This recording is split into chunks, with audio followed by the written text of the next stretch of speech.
Allah Bapa, kami ingin mengetahui keadaan waktu sekarang dengan baik. Olehnya menjalani kehidupan iman pada waktu yang tepat. Melalui pesan-pesan Yesus untuk 7 jemaat, kami mengetahui dengan pasti orang mana yang akan diangkat sehingga kami dapat berdiri di barisan yang akan diangkat.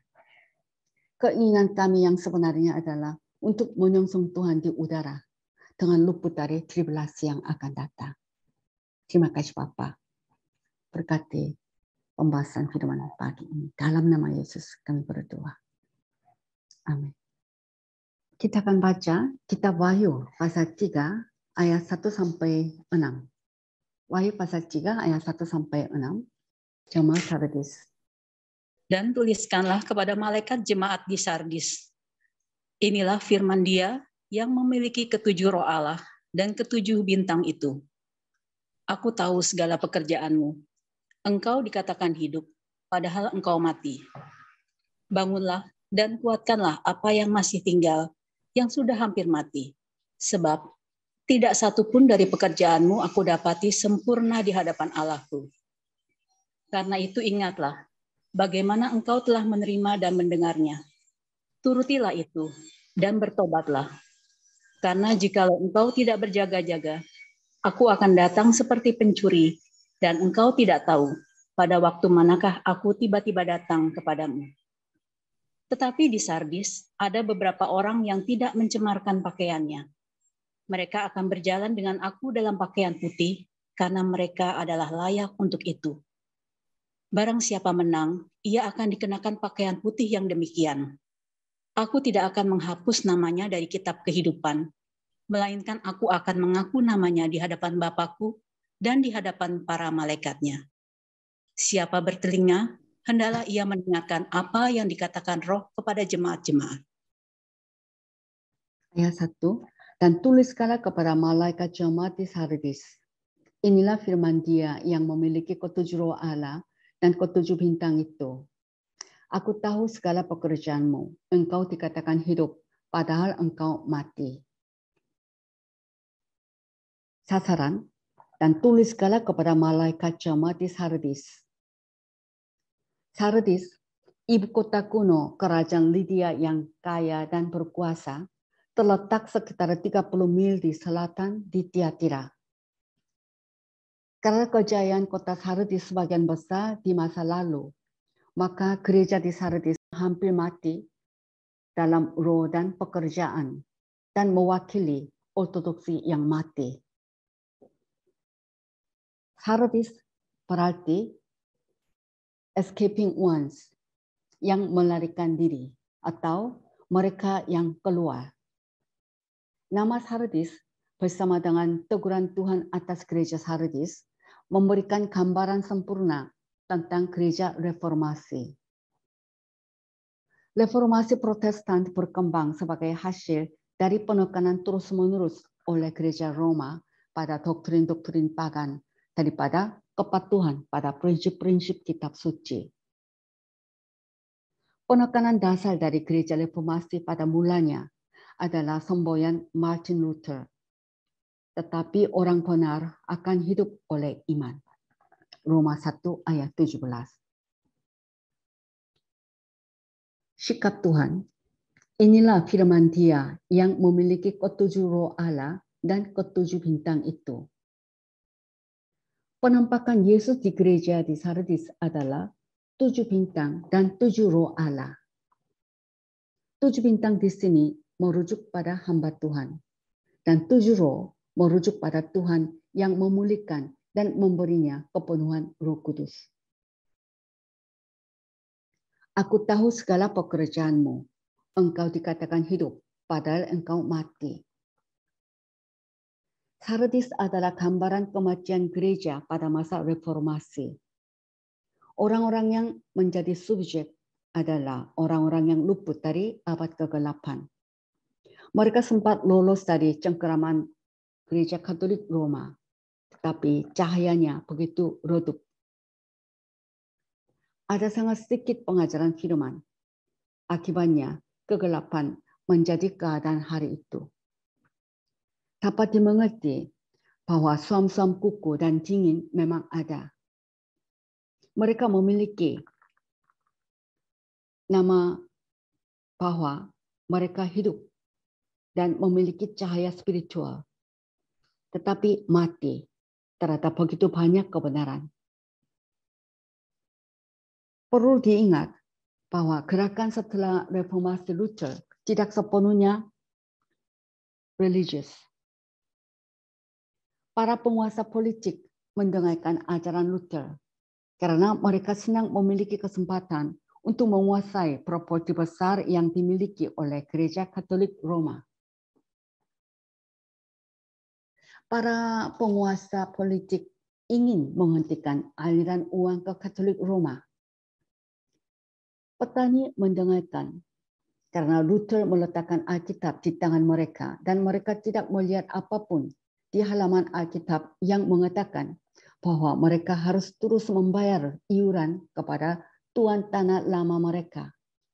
Jadi mereka bangkit dalam pemberontakan yang dikenal sebagai pemberontakan petani dan melepaskan kuk yang dipaksakan untuk mereka pakai selama berabad-abad.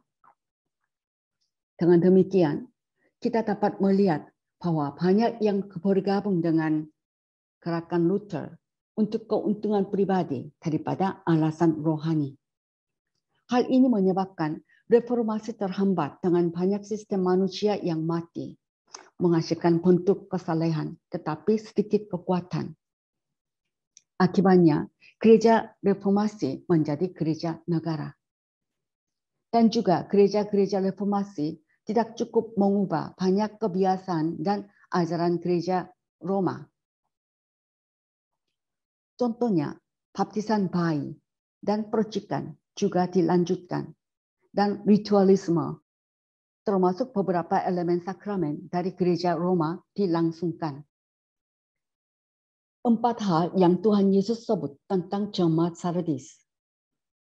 1. Pekerjaan. Wahyu 3 ayat 1. 2. Memiliki nama atau reputasi sebagai gereja yang hidup, tetapi mati. Ayat 1. Pekerjaan mereka tidak sempurna di hadapan Allah. Ayat 2. Sedikit anggota yang saleh. Ayat 4. Wahyu 3 ayat 2. Bangunlah dan kuatkanlah apa yang masih tinggal yang sudah hampir mati. Sebab tidak satu pun dari pekerjaanmu aku dapati sempurna di hadapan Allahku. Bangunlah. Kekurangan yang paling dalam ajaran reformasi adalah bahwa gereja reformasi tidak memiliki instruksi dalam nubuatan Alkitab. Gereja reformasi amat minim akan pelajaran kitab Wahyu dan Daniel. Oleh karena itu, Tuhan Yesus menegur gereja reformasi, engkau dikatakan hidup, padahal engkau mati. Karena mereka tidak memahami Injil kedatangan Kristus yang kedua dengan baik, mereka tidak dapat menjalani kehidupan yang terpisah dari dunia, dan semangat misi mereka lemah. Akibat perlawanan dengan gereja Tiatira, gereja kepausan, terjadi gereja Sardis. Akibat perlawanan dengan gereja Sardis, gereja reformasi, terjadi gereja Philadelphia. Gereja Philadelphia memahami Injil kedatangan Kristus yang kedua dengan baik. Oleh karena itu, mereka dapat menjalani kehidupan yang terpisah dari dunia dan semangat misi mereka kuat. Hanya kepada gereja di Philadelphia saja, Yesus berjanji bahwa mereka akan terluput dari tribulasi besar melalui pengangkatan. Di Wahyu pasal 3 ayat 10 dan 11. Dan kuatkanlah apa yang masih tinggal yang sudah hampir mati. Ketika gereja reformasi dimulai, mereka kuat dalam ajaran keselamatan oleh iman, kerusakan total umat manusia, dan otoritas firman Allah. 5 perintah Tuhan Yesus untuk jemaat Sardis. berjaga-jagalah. Ayat 2. Kuatkanlah apa yang masih tinggal. Ayat 2. Ingat ajaranmu. Ayat 3. Pegang teguh. Ayat 3. Bertobat. Wahyu pasal 3 ayat 3 dan 19. Wahyu pasal 2 ayat 5, 16, 21 dan ayat 22. Wahyu pasal 3 ayat 3. Karena itu ingatlah bagaimana engkau telah menerima dan mendengarnya. Turutilah itu dan bertobatlah. Karena jikalau engkau tidak berjaga-jaga, aku akan datang seperti pencuri, dan engkau tidak tahu pada waktu manakah aku tiba-tiba datang kepadamu. Karena jikalau engkau tidak berjaga-jaga, gereja reformasi meskipun mencapai hal-hal besar dan menakjubkan di bawah Luther, Knox, Calvin, Erasmus, Zwingli, Lefebvre, dan lain-lain, gagal mencapai apa yang mungkin telah dicapai. Mereka pergi tampaknya dari satu ekstrem protes terhadap gereja Roma ke yang lain. Dalam kebebasan dari pengekangan hierarki Romawi, mereka terpecah oleh penyalahgunaan kebebasan mereka menjadi banyak sekte dan denominasi. Gereja Sardis, yaitu gereja reformasi, membual tentang ortodoksi mereka, tetapi tidak berbuat banyak tentang hal itu. Gereja reformasi menjadi organisasi besar dengan sedikit bukti kehidupan rohani. Gereja Sardis, yaitu gereja reformasi, lemah dalam Injil kedatangan Kristus yang kedua. Bahkan sampai sekarang pun tidak banyak tahu tentang kedatangan Tuhan yang kedua. Sebagai buktinya, mereka tidak tahu tentang pengangkatan sebelum tribulasi dan pra-milenium. Bukan hanya tidak tahu Injil akhir zaman, banyak pemimpin dari gereja reformasi menggelisahkan Roh Kudus dengan kritik mujizat kesembuhan, bahasa roh, kemakmuran, yaitu pemeliharaan Tuhan. Jika mereka tidak bertobat, ancaman dari Tuhan adalah bahwa Tuhan akan menghapus namanya dari kitab kehidupan. Wahyu pasal 3 ayat 5 dan Keluaran 32 ayat 33. Wahyu pasal 3 ayat 4. Tetapi di Sardis ada beberapa orang yang tidak mencemaikan pakaiannya. Mereka akan berjalan dengan aku dalam pakaian putih, karena mereka adalah layak untuk itu. Mereka akan berjalan dengan aku dalam pakaian putih. 4 janji kepada sang pemenang. 1. Berjalan bersama Tuhan dalam pakaian putih. Wahyu 3 ayat 4. 2. Dikenakan pakaian putih. Wahyu 3 ayat 5. Ayat bandingannya, Wahyu 3 ayat 18 dan 4 ayat 4. Wahyu 6 ayat 11.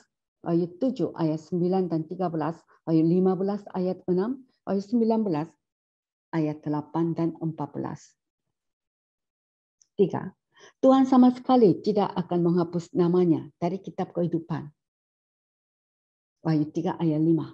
Ayat bandingan, Wahyu 22 ayat 18 dan 19, Keluaran 32 ayat 32 dan 33, dan Mazmur 69 ayat 28. Janji keempat, Tuhan akan mengaku namanya di hadapan Allah Bapa dan para malaikatnya. Wahyu 3 ayat 5. Wahyu 3 ayat 5. Barang siapa menang, ia akan dikenakan pakaian putih yang demikian. Aku tidak akan menghapus namanya dari kitab kehidupan, melainkan aku akan mengaku namanya di hadapan Bapa-Ku dan di hadapan para malaikatnya. Aku tidak akan menghapus namanya dari kitab kehidupan.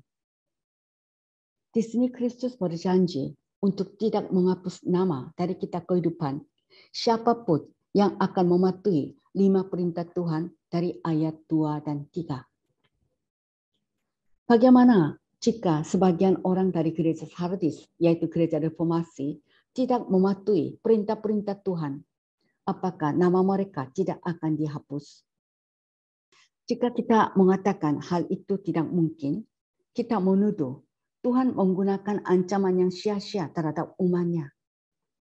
Tuhan pasti berjanji kepada Musa tentang siapapun yang berdosa, dia akan saya hapus dari bukuku, yaitu kitab kehidupan. Di Keluaran 32, ayat 32 dan 33. Pemazmur Daud oleh Roh Kudus berdoa agar Tuhan menghapus nama Yudas dan semua yang seperti dia. Di Mazmur pasal 69 ayat 25 sampai 28 dengan Kisah Para Rasul pasal 1 ayat 20.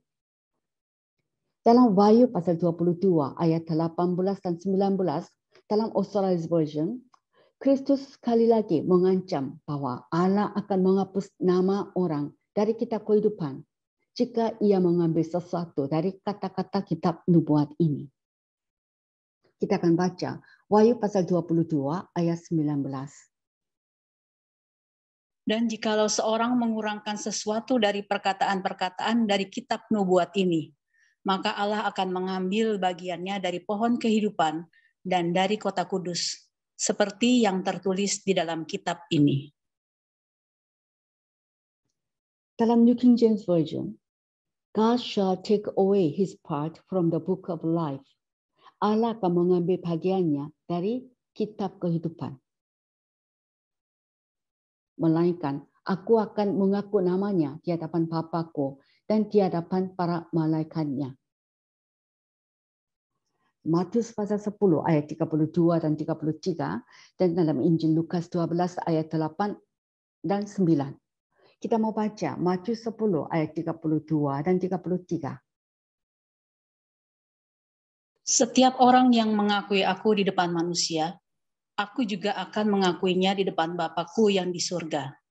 Tetapi barang siapa menyangkal aku di depan manusia, aku juga akan menyangkalnya di depan Bapa-Ku yang di surga.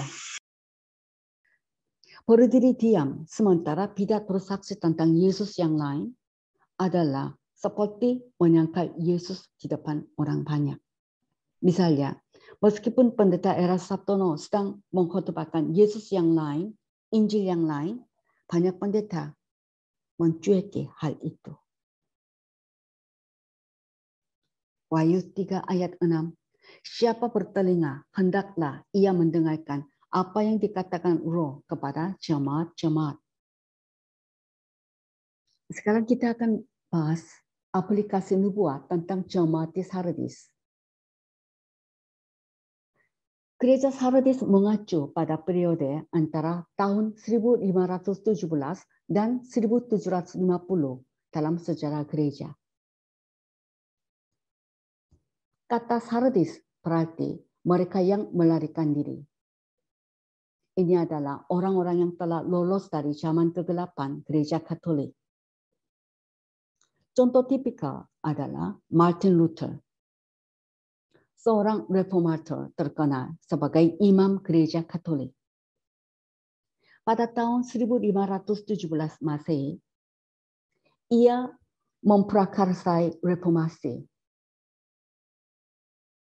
Ia berusaha mendapatkan kepastian keselamatan melalui banyak doa, puasa, dan tapa. Tetapi ia gelisah karena jaminan pengampunan dosa tidak datang dalam hatinya. Kemudian, dalam perjalanan bisnis dari Jerman ke Roma, ia menaiki tangga Pilatus. Tangga Pilatus adalah tangga penderitaan yang Yesus naiki untuk diadili oleh Pilatus. Bubuk kaca ditaburkan di setiap langkah, dan para peziarah berlutut menaiki untuk menandakan partisipasi mereka dalam penderitaan Yesus. Dan ada legenda tahayul bahwa jika orang menaiki tangga ini, dosa orang itu akan diampuni. Martin Luther juga menaiki tangga ini untuk diampuni dosa-dosanya.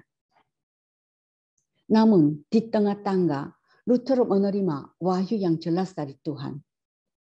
Orang pengaku akan hidup oleh iman. Roma 1 ayat 17, Ibrani 10 ayat 38. Mendengar suara pewahyuan yang jelas ini, bahwa pengampunan dosa dan keselamatan datang bukan karena perbuatan, tetapi oleh iman. Luther bangkit dan berjalan turun dari tempat itu. Adalah pemujatan untuk berjalan di tengah tangga. Tetapi Luther bukan lagi seorang mati yang terjebak dalam ritual semacam itu. Hatinya dipenuhi dengan keyakinan iman tertentu. Sekembalinya kampung halamannya, Luther menulis 95 poin reformasi di pintu gereja Wittenberg, Jerman, mengutip ritual dan formalitas Katolik, terutama sifat tidak alkitabiah dari surat pemberian pengampunan dosa dan menyelamatkan gereja dari keadaan kematian Katolik. Reformasi Exodus dimulai. Martin Luther banyak dianiaya, dikucilkan, dan diancam kehidupan. Untungnya, bagaimanapun raja dan pangeran-pangeran Jerman melindungi dan membela Martin Luther dan lolos dari kematian. Para pangeran ini yang kemudian berjuang untuk melepaskan diri dari kekuasaan Paus Katolik Roma melompat pada reformasi Lutheran, memberontak, melawan Paus, dan melarikan diri secara politik. Oleh karena itu akibatnya, reformasi sekali lagi merupakan campuran motif politik. Meskipun reformasi telah dilakukan dan jalan keluar baru telah ditemukan, masih terikat pada bentuk dan ritual penebusan. Sebagai gereja seperti itu berlangsung sampai tahun 1750. Dan zaman gereja ini adalah gereja di Sardis dilihat dari sejarah gereja. Haleluya.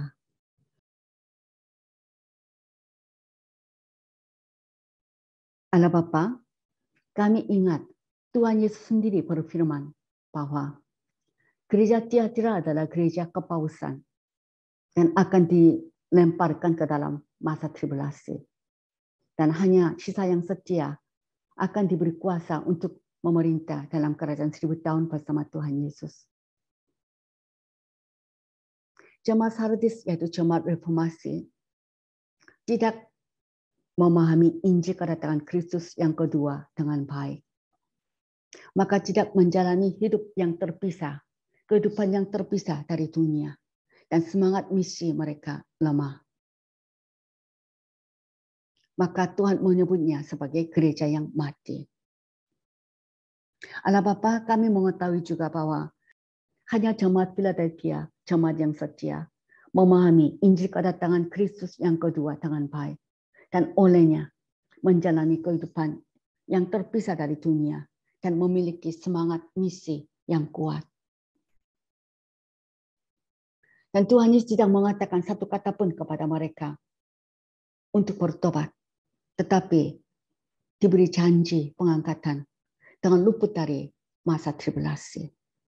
Allah Bapa, kami semua ingin menjadi jemaat Philadelphia yang akan bertemu dengan Tuhan di angkasa. Terima kasih Bapa. Dalam nama Yesus kami berdoa dan naikkan syukur kami. Amin.